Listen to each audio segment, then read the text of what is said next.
रविवार को ईरान के राष्ट्रपति इब्राहिम रईसी का हेलीकॉप्टर दुर्घटनाग्रस्त हो गया। रईसी का हेलीकॉप्टर अजरबैजान से लौट रहा था। रईसी के काफिले में 3 हेलीकॉप्टर लगे थे, जिनमें से 2 तो सुरक्षित लौट आए, लेकिन इब्राहिम रईसी जिस हेलीकॉप्टर में बैठे थे वो वापस नहीं लौटा। ऐसे में सवाल ये है कि रईसी अजरबैजान क्यों गए थे?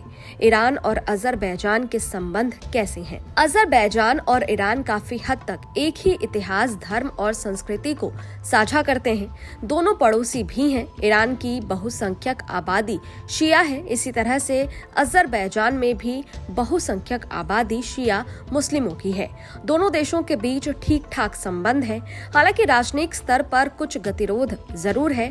अजरबैजान को पश्चिमी देशों का समर्थन माना जाता है। इजराइल, तुर्की और संयुक्त राज्य अमेरिका का सहयोग भी है।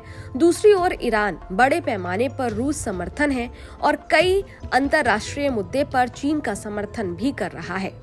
ईरान ने 1991 में अजरबैजान की स्वतंत्रता को मान्यता दी थी। इसके 1 साल बाद यानी 1992 में दोनों देशों के बीच राजनयिक संबंध भी स्थापित हुए। आमतौर पर ईरान और अजरबैजान के बीच रिश्ते सामान्य रहे, लेकिन पिछले कुछ सालों में दोनों देशों के बीच तल्खी देखी गई। तल्खी के पीछे एक सैन्य अभ्यास था, जिसमें अजरबैजान के साथ साथ तुर्की और पाकिस्तान भी शामिल थे। ये सैन्य अभ्यास ईरान की सीमा से थोड़ी दूर पर किया गया था। ईरान और अजरबैजान के बीच आर्मेनिया को लेकर तनाव की स्थिति देखने को मिल चुकी है। ईरान को आर्मेनिया का समर्थक देश कहा जाता है। आर्मेनिया ईसाई बहुसंख्यक वाला देश है, लेकिन अजरबैजान की तुलना में ईरान से उसकी नजदीकी ज्यादा रही है। वहीं अजरबैजान और आर्मेनिया के बीच तल्खी रही है। दोनों के बीच युद्ध भी हो चुके हैं। युद्ध के दौरान ईरान ने दोनों देशों के बीच मध्यस्थता की कोशिश की थी, लेकिन माना जाता है कि वो अंदर ही अंदर आर्मेनिया की मदद कर रहा था। इजराइल अजरबैजान का सबसे बड़ा हथियार सप्लायर देश है। हालांकि अजरबैजान में इजराइल की साफ साफ मौजूदगी आज तक कहीं दिखाई नहीं दी है, लेकिन कामकाजी संबंध जरूर रहे हैं। जबकि पूरी दुनिया जानती है कि इजराइल और ईरान के बीच रिश्तों में दरारें हैं।